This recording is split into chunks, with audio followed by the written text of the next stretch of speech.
talk show. Another weekend, another show. Welcome to Sarah's Talk Show, where we talk about mental illnesses. So for today, we'll talk about frotteurism. For your information, frotteurism is a paraphilic interest in rubbing, usually one's pelvic area or erected penis, against a non-consenting person for sexual pleasure. It may involve touching any parts of the body, including the genital area.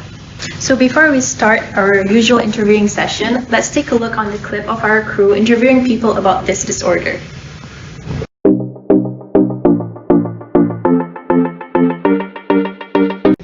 Good morning guys, Yati here. So as usual, I will find few strangers and ask on their knowledge about the psychological disorder. And then we will explain the correct answer for them. So let's go! What do you know about frotteurism? I think I know this from the movie. Is it about the masturbation?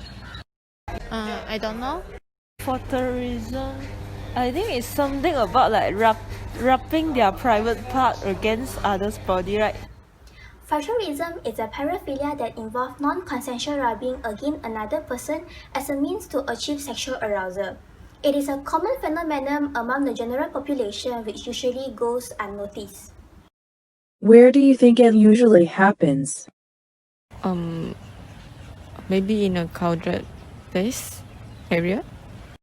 I think it usually happens at like public transport, like the bus, inside the bus, I think. I think maybe on MRT, LRT normally is public transport. The fighters usually select crowded public places such as train, buses, or shopping mall for their action to take place. Do you think there's any gender differences in frotteurism? I think usually happen among male. Boys. Normally it's boys. Yeah. I think normally it's usually happen on male. According to DSM-5, about 30% of adult men may have been involved in frotteuristic behavior at some time. This disorder is predominantly in males, who usually gear the behavior towards females. Information about the diagnosis in women is currently not found. How will an individual diagnosed with frotteuristic disorder be? I'm not sure about this. They will rub their private part. Yeah. I think probably they rub their private part at crowded area. Yeah. To be diagnosed with frotteuristic disorder, two criteria need to be fulfilled according to DSM-5. First, one might have an intense fantasy that involves touching and rubbing against a non-consenting person for at least 6 months. And secondly, the person has acted in the urge and causes distress or impairment in social, occupational, or other important area of functioning. How has frotteuristic disorder developed? I think this one maybe is inherited. I think there was too many pornography. I think maybe they saw this behavior happen on their family member or friends, then they think this is right, that's why they do it. The signs of frotteuristic disorder may begin later in the teenage years. The beginning stages may have been with classmates or family members. While these earlier behaviors may not have provided the person with feeling of sexual gratification, they may have given non-sensual but pleasant feelings. Apart from that, adult males with frotteuristic disorder also reported first becoming aware of their sexual interest in touching unsuspecting individuals during late adolescence or emerging adulthood. However, if the foetus has not participated in his fantasy and feel that in his daily life, he is not feeling anxious or experiencing any difficulty in his everyday life, he is said to have a frotteuristic sexual interest. Do you think frotteurism can be treated? I think yes. I think can. Yeah. I think can. There are treatments available and further elaboration will be explained later.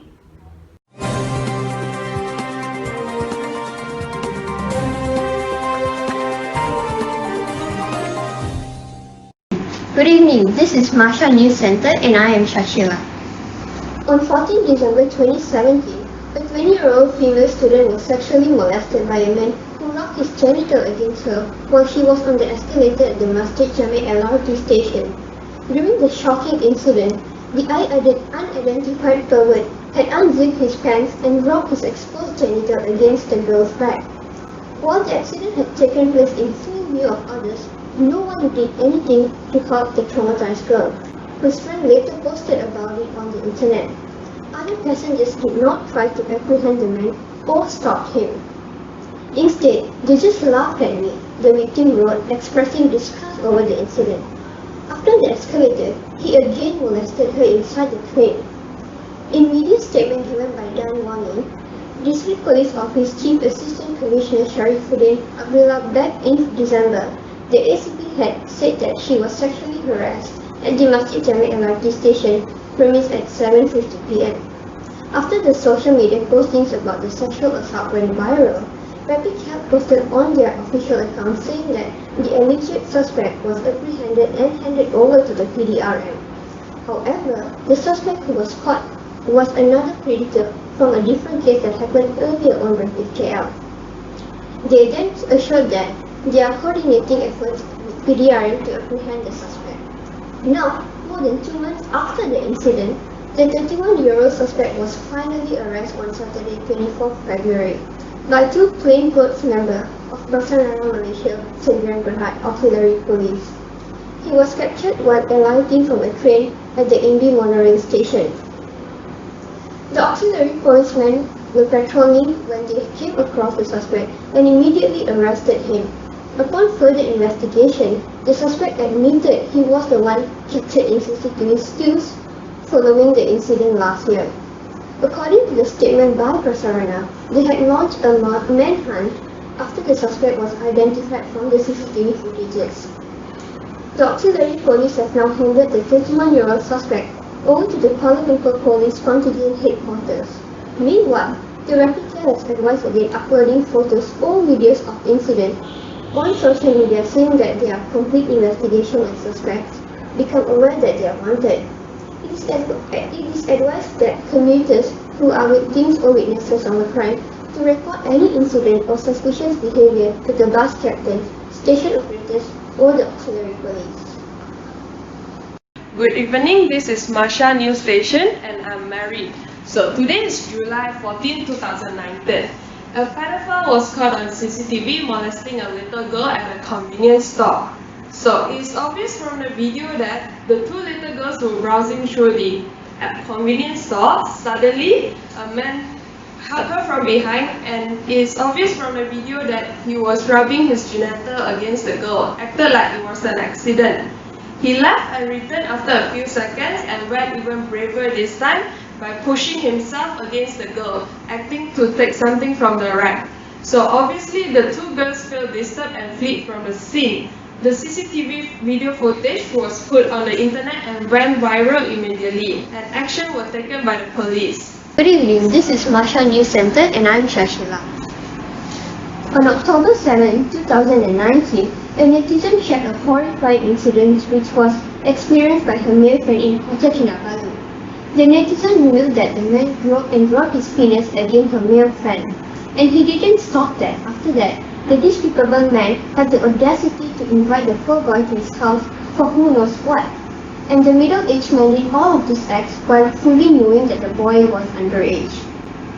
The girl then bravely confronted the molester and took a video as she told him that she was going to report him to the police. Good evening, this is Marsha News Station and I'm Mary. So today is December 22, 2019, and the headline for today is a man who hugged and rubbed a 9-year-old genital at Surau.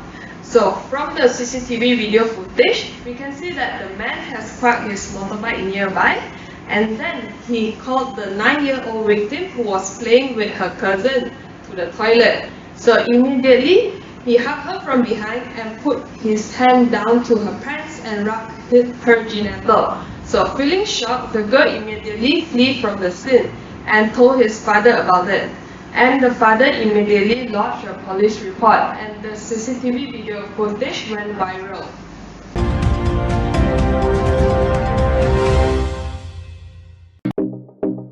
Sarah Talk Show. welcome back to Sarah's Talk Show. So today we are very fortunate to have Mr. Jin as our special guest. Let's give him a round of applause. Hello everyone, I'm Mr. Jin. So Mr. Jin, could you tell us more about what you're going through and how it all started? So from the explanation given by my therapist, like adult male with this disorder like me often reported like becoming aware of our sexual interest, and it's kind of like developed by secretly touching unsuspecting individual during our late adolescent as well as emerging adulthood. So, however, the children and adolescents may also touch or rub against unwilling adults in the absence of diagnosis of this disorder.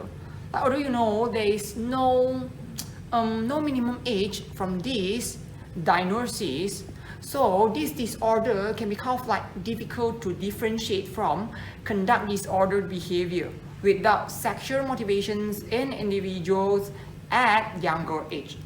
So my therapist told me that this disorder is some kind of unclear timeline for the preference.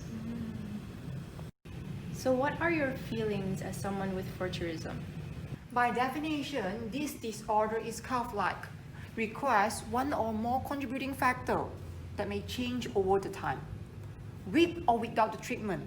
So if you're asking like kind of like about my feeling as someone with this disorder, it's involved us to subject distress such as guilty, like the shame, like the intense sexual frustration, as well as the loneliness. And not just that, Sarah, like the psychiatric mobility like hyposexuality and the sexual impulsivity. And like, what do we call like the psychosocial impairment, or the propensity to act our sexuality like by touching or rubbing against unconsenting person. And therefore with that, it's kind of like the cause of this disorder is like to vary with age. So I mean like with other sexual preferences, advancing age may be associated with decreasing this disorder and sexual preferences and behavior. What is one important message you would like to deliver to others who are suffering from Forturism? Like, although there is approximately 10 to 14% of adult males seen in outpatient setting of paraphilic disorder and hyposexuality that meet diagnostic criteria for this disorder. I just want to say that you are not alone in this battle, even though the population's prevalence of this disorder is unknown. It is not like that. It exists, the rate found in selected clinical setting, and also it's really important. And I emphasize here, there are treatment provided. I also understand that not only does the male go through this, but also the female, although it's substantially fewer than male. So it's always better to be on the lookout for people suffering from this disorder, as it can be hard at times.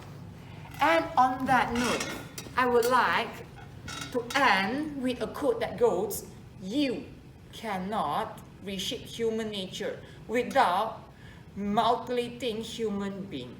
Thank you. Amazing. Truly an amazing word, Jen. Let's toast to that. Thank you, Sarah. Thank you so much. Sarah Talk Show. So now we'll be looking at the treatments and places that you can seek help in Malaysia for this kind of disorder.